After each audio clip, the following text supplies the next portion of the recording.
Welcome to Stuff You Missed in History Class, a production of iHeartRadio.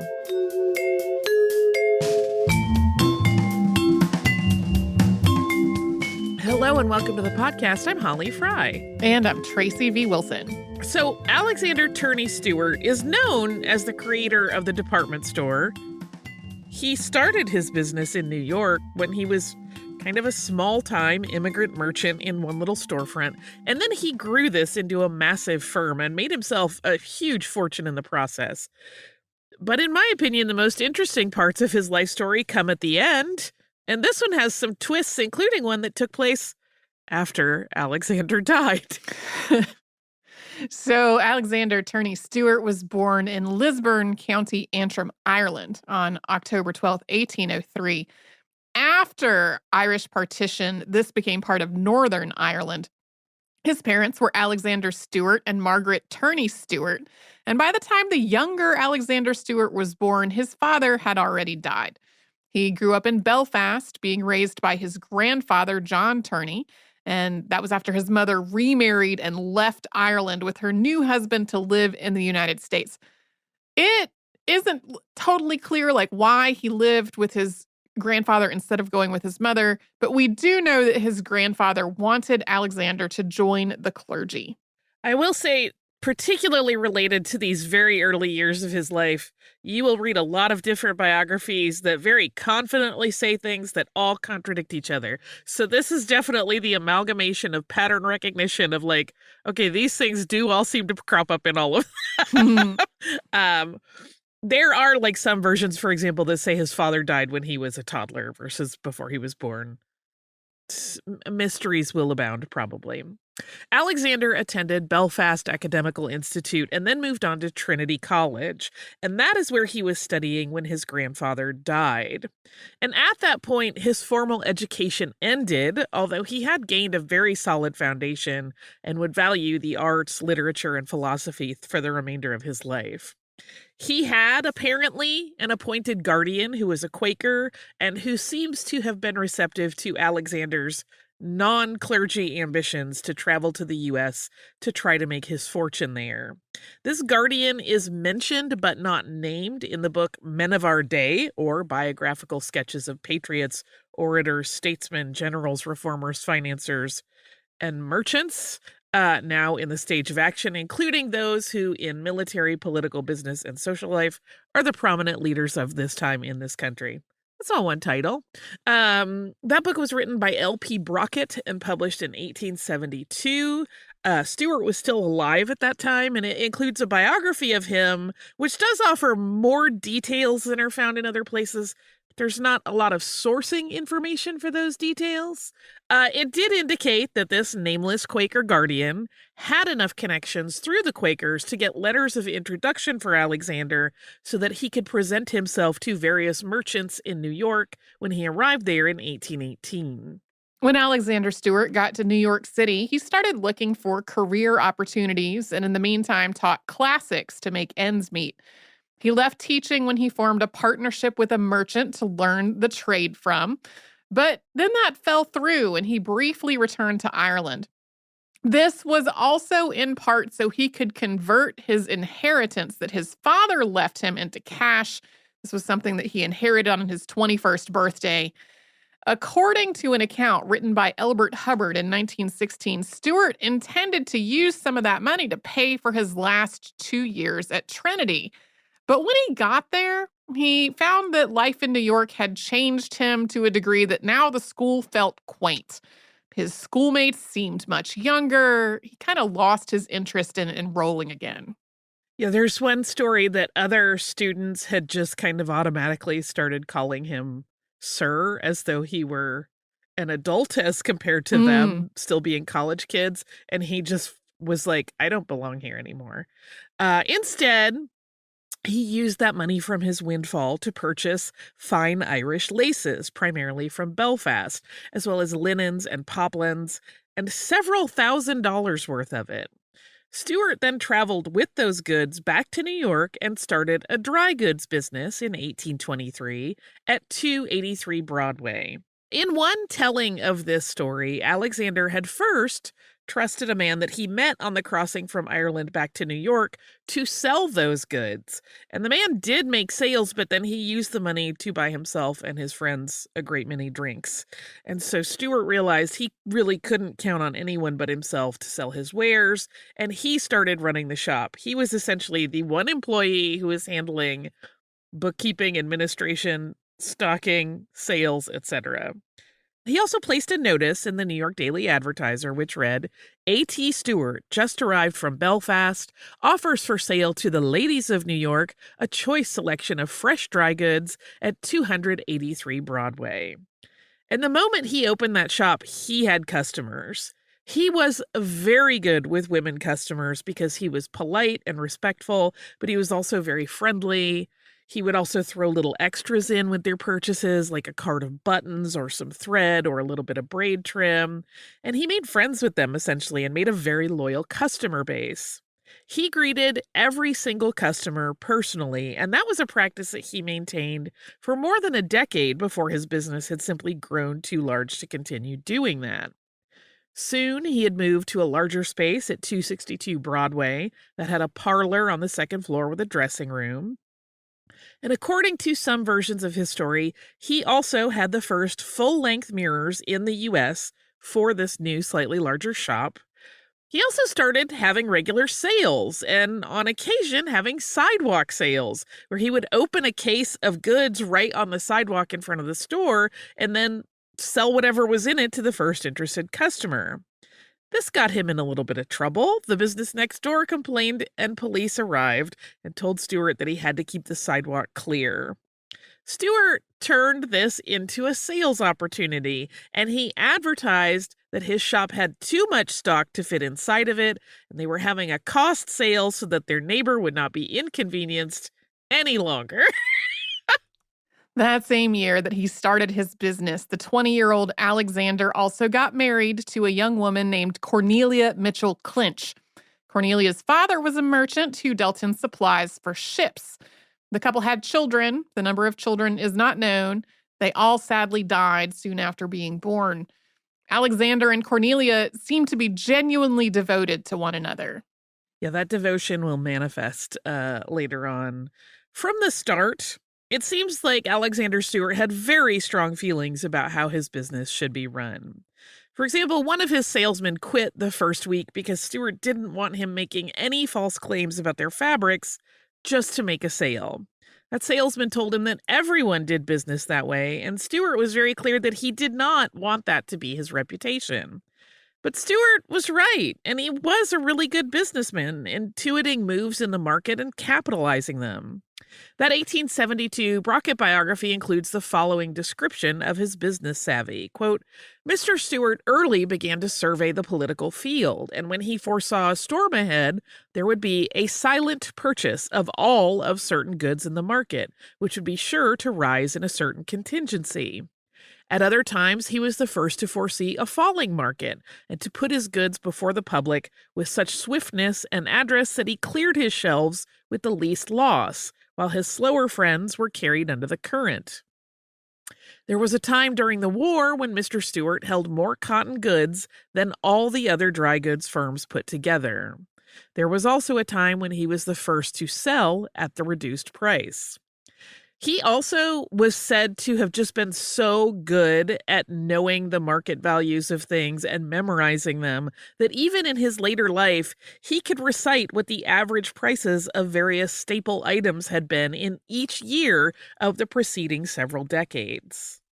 There are a number of big drivers of Stewart's success in the dry goods business. One was that from that very first purchase of laces in Belfast, he always paid cash in full for any of his merchandise. He's said to have never bought anything on credit. So in times when the market had a dip, he wasn't suddenly on the hook to pay off stock that was sitting on the shelves going unpurchased. He was also said to have never speculated with even a penny. On the flip side of this policy, though, he did offer his customers credit accounts. For another thing, he had set prices. So prior to this, the customary business approach to sales involved a lot of haggling. A customer might inquire about the asking price of an item, and then both the seller and the buyer would try to get the best deal for their own interests.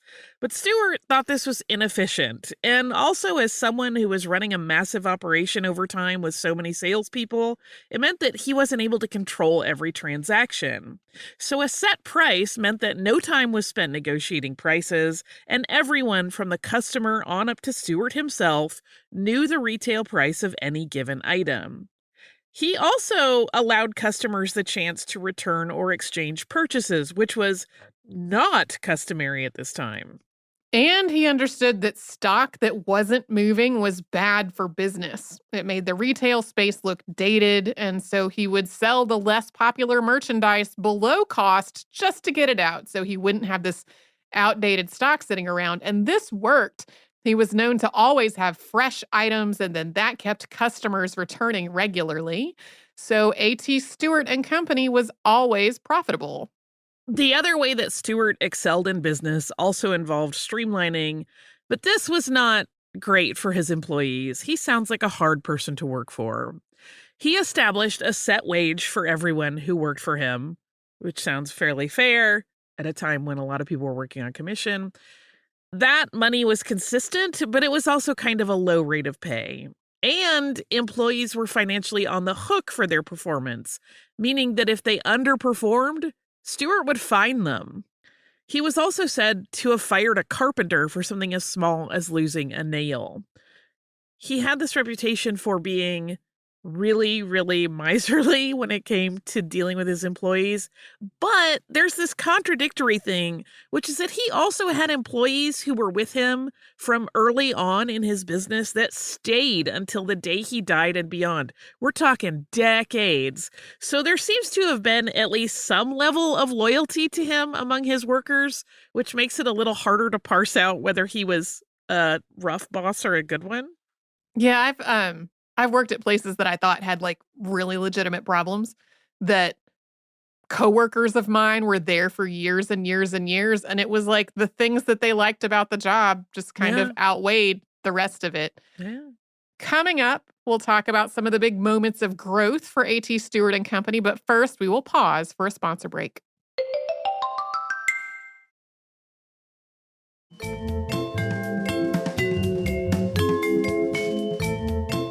In 1846, after 23 years in business, Stewart's enterprise was so successful that he built a huge new facility to house it. This building was nicknamed the Marble Palace because it had a marble facade, and it was the first purpose-built retail space in New York City. Like, not a building that could be used for retail, it was only intended for retail. By 1850, he was reportedly selling $10,000 worth of goods a day. The Civil War was a lucrative time for Stewart. When this started, he became the supplier of the uniforms to the Union troops. He was an active supporter of the Union, and his work would come back with efforts to honor him later on. Right in the middle of the war in 1862, he had to expand, so he built another facility, this time a huge retail store on Broadway. That's believed to have been the largest retail store in the world at the time. Once this massive space, which was dubbed the Iron Palace, was up and running, he was doing a reported $50,000 in sales every day. Yeah, we always talk about how it's very hard to like make equivalencies of money over time, but Mhm. one of the ones I read was like this is like $1.5 million a day that his business was doing. So trying like more than $10 million or around $10 million a week, which is a lot. With the building of the Iron Palace, Stewart is often cited as the inventor of the department store because he had over time diversified his offerings from things like fabric and trim to adding in ready-made garments from Europe, as well as anything a person might need for their home, and they were set up in different departments. He had also managed to shift the nature of shopping from simply being a necessary errand to kind of being a leisure activity. From the early days of his small shop, he had always focused on the shopper's experience, and that methodology carried through to his company's largest iterations. In 1868, Ulysses S. Grant was elected president, and because of the work that Stewart had done with the Union Defense Committee, he was offered a position in the new president's cabinet. That was as Secretary of the Treasury. It turned out, though, he could not take that role. The 1789 Act of Congress establishing the Treasury Department, which was signed into law by President George Washington, included language that specifically excluded someone like Alexander T. Stewart because he was a merchant. The specific language is in Section 8 of the Act, and it reads, quote, that no person appointed to any office instituted by the Act shall directly or indirectly be concerned or interested in carrying on the business of trade or commerce, or be the owner in whole or in part of any sea vessel, or purchased by himself or another in trust for him, any public lands or public property, or be concerned in the purchase or disposal of any public securities of any state or of the United States, or take or apply to his own use any emolument or gain for negotiating or transacting any business in the said department other than what shall be allowed by law. Grant wanted Stewart to be Secretary of the Treasury so badly that he asked Congress to override that part of the act. Congress did not do that, though. No, there's some political issues that were involved in why it got shut down, but it was not going to happen. The year after the cabinet position was offered and then retracted, Stewart began work on his Manhattan mansion on the corner of 34th and 5th Avenue. This was one of the very first such luxury homes on 5th Avenue. It was 3 floors plus an attic, and like his first big store, it had a marble facade. Though he was incredibly successful and had more money than anyone could likely need, Stewart always had an eye on expanding his business and his wealth. After years of buying from textile mills to resell the stock at retail, he decided to gain a financial foothold in the manufacturing side himself. He purchased controlling interest in several mills. To further add to his business, Stewart next expanded internationally.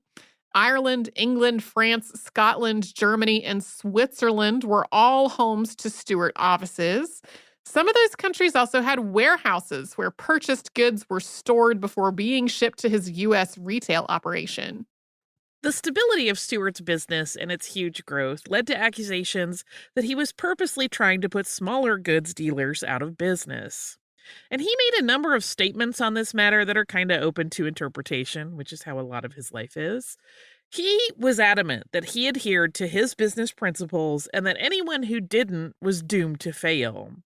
Things like his refusal to buy stock on credit were part of those principles. That sounds great on paper, but it would, of course, exclude anyone who had not had the good fortune to inherit a sum of money to start a business.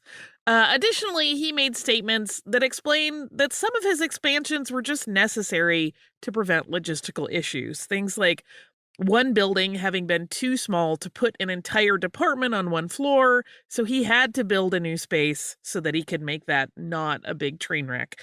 He also told an interviewer once that he had been pressured to start selling specific products in one of his stores by customers, but that, quote, the moment we throw open that department for retail trade, a great many smaller deals in the vicinity will suffer. The advantages we possess are so superior that competition of small dealers is out of the question, and the moment they feel the pressure, they cry out against monopoly and attribute all kinds of vindictiveness to the firm. But he then went on to say that the public would really benefit from his ability to both manufacture and sell because that cut down costs. While Stewart was shrewd in business, he could also be generous. During the Irish famine, he raised money to send to Ireland for aid. When things became particularly dire for mill workers, he chartered a ship and sent it to the area where he'd grown up. That was filled with food for the workers there, and there was also an offer that came with the ship, which was that anyone who wished could board it and return with it to the United States. This is often cited as Stewart's big philanthropic effort, as though it was the only such grand gesture, but there were actually others. For example, in the wake of the Franco-German War, he similarly sent a boat to France. This time it was loaded with flour. But that did not, however, have the same offer to take people back to the U.S. In North America, he gave very generously to Chicago to rebuild after the 1871 fire. All of this falls in line with the ideal that he mentioned in a letter to Ulysses S. Grant during his presidency. Quote, "The merchant of the future will not only be an economist and an industrial leader, he will also be a teacher and a humanitarian." Stewart also started buying up real estate in New York, which we have talked about many people on the show that have done this, and that being kind of a big keystone to their wealth growth. He acquired 2 hotels, the Metropolitan and the Grand Union, and 2 theaters, the Globe and Niblo's Garden. And then in 1869, he purchased a 12-mile tract of land on Long Island known as the Hempstead Plains. He paid $55 an acre for that plot of land and then acquired an additional 1,500 acres from the surrounding residents. On this vast expanse, he intended to build his own city, which he named Garden City. Today, it is recognized as one of the first planned communities in the United States. He mapped out residential and commercial spaces and even set up a brickyard so that construction could be localized as much as possible. By 1876, Alexander Stewart had created something truly remarkable. There were roads, there was green space, there was infrastructure, including a state-of-the-art waterworks and a railroad for commuters. There was a hotel, the Garden City Hotel, which was adjacent to the railroad station. There were these lovely brand new Victorian houses that people could rent for $100 a month, but there weren't many residents yet. And then, with this project still not completed, Stewart died on April 10th, 1876, at the age of 72. In a moment, we'll talk about what happened after his death, including a rather surprising turn of events. But first, we'll take a quick break and hear from the sponsors that keep Stuff You Missed in History class going.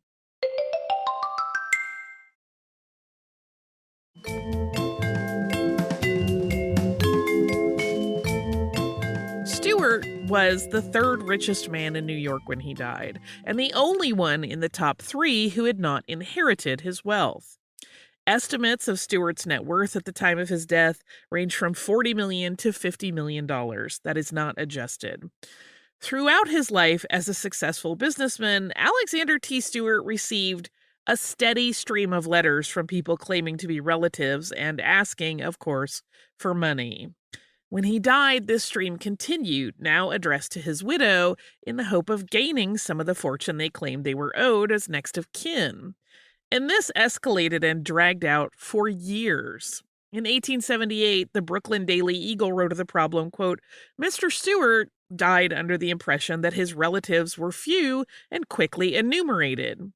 Upon his death, the number who sprang up in all parts of the country, claiming kinship and rights under the will, was astonishing. Suits were begun in large numbers by all sorts of people." Stewart had left money to a variety of people in varying amounts, but as he and Cornelia had not had any children live past infancy, he had no primary heir. He also had not set aside any kind of charitable trust for the bulk of his money, and his is considered to be a great fortune lost through a steady trickle to things like legal fees and a little bit to ransom. That's because on November 7th, 1878, so 2.5 years after Alexander Stewart died, his remains were stolen out of their grave at St. Mark's Church in the Bowery.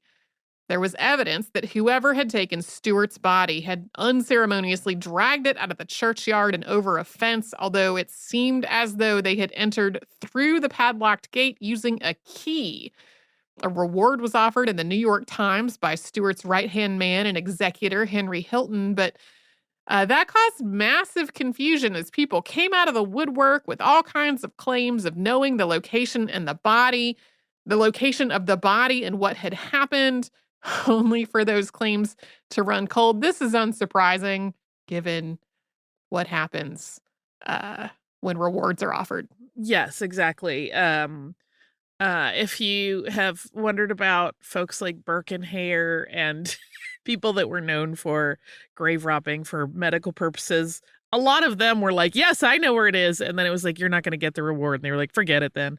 Well, most of the people that were stealing bodies for medical purposes, it was not 2.5 years later. No, this would not have really been a viable body to use. No. Although those were folks that were known for those crimes were the first to be investigated. Oh, I see. Because it was like, who else robs graves? It's weird. The strongest lead in the case came in early 1879, so just a couple of months after he'd vanished, when the postmaster of New York, Paul Henry Jones, was contacted by someone named Romaine, who said he had the remains, which did sound like a funny turn of phrase to me, and who provided the nameplate, which had also been stolen from the casket, as proof. But this whole thing only cast suspicion on Jones when he claimed to have been contacted with a lead, and nothing came of it. In 1881, authorities received a tip that the body was in Cypress Hill Cemetery in Brooklyn. That site was excavated, but Stewart's remains were not found.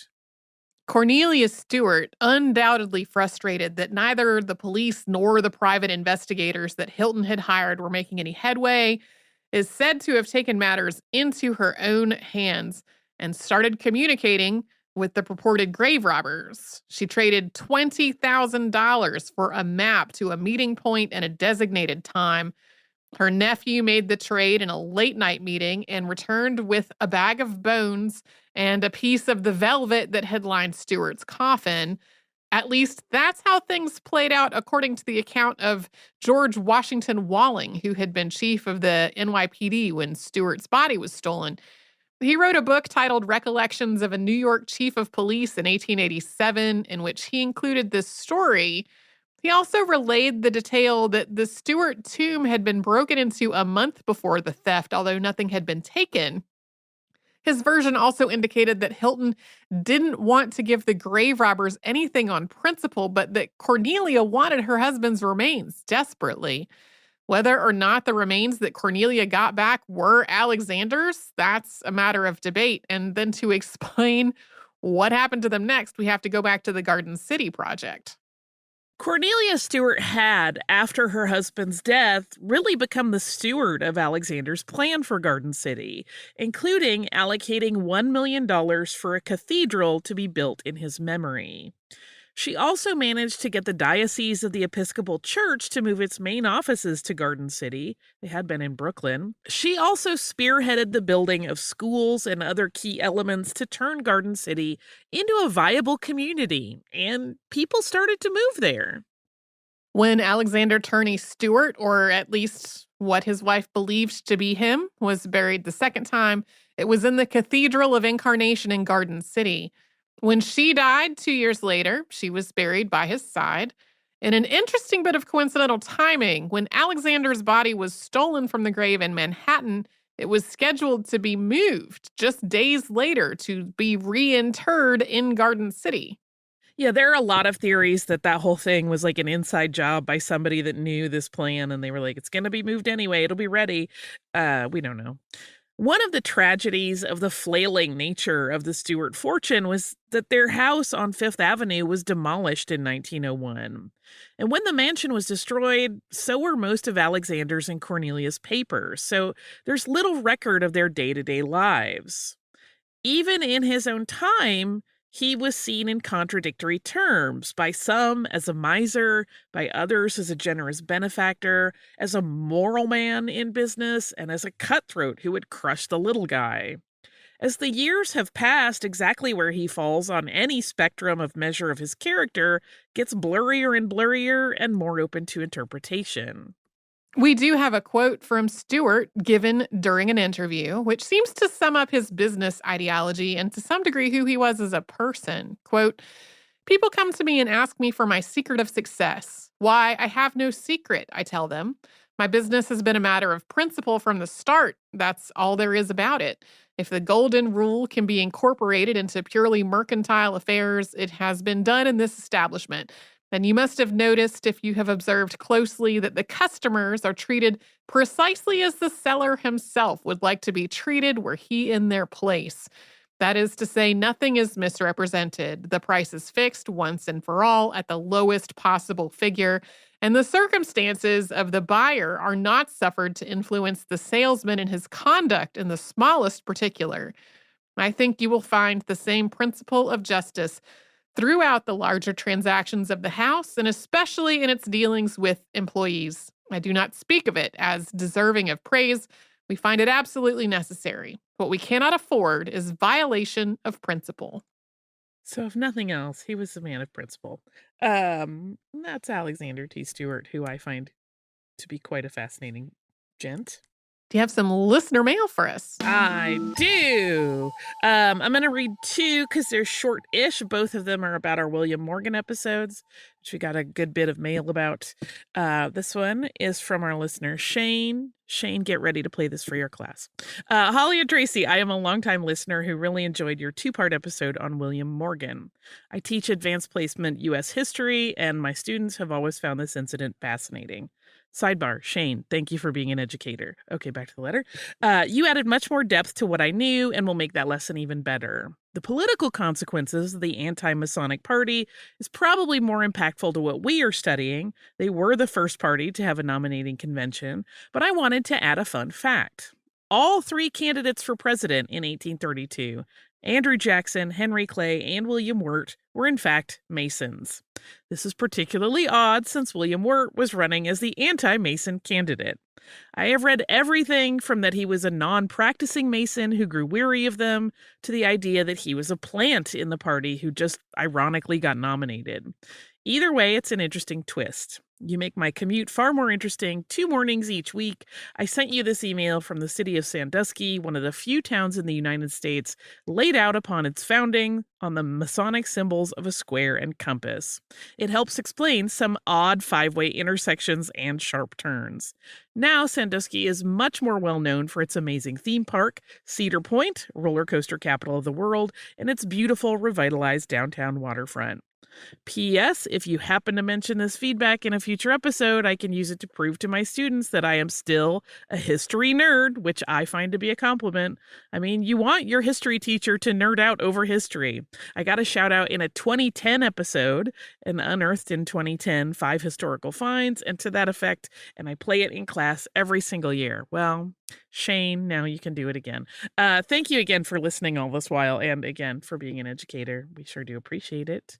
And then I have one more that is a little shorty about the Morgan affair. This is from our listener, Eric, who said, I've enjoyed your excellent broadcasts about Freemasonry and the Morgan affair. I'm a member of an Albany, New York lodge, and our district Masonic burial plot is in Albany Rural Cemetery. It was consecrated on September 25th, 1888, and is located very near the grave of Thurlow Weed, who was laid to rest in 1882.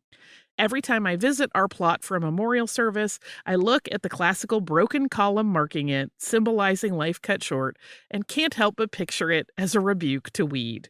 For my pet tax, I attach a picture of my 11-year-old boy, Trevor, the best cat ever. Trevor is so cute and looks a little like he might be trouble in the best way. Thank you for that, Eric.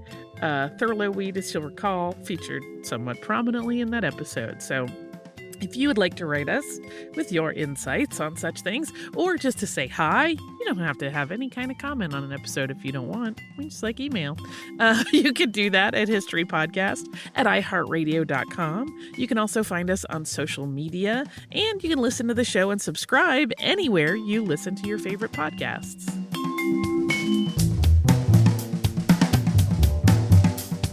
Stuff You Missed in History Class is a production of iHeartRadio. For more podcasts from iHeartRadio, visit the iHeartRadio app, Apple Podcasts, or wherever you listen to your favorite shows.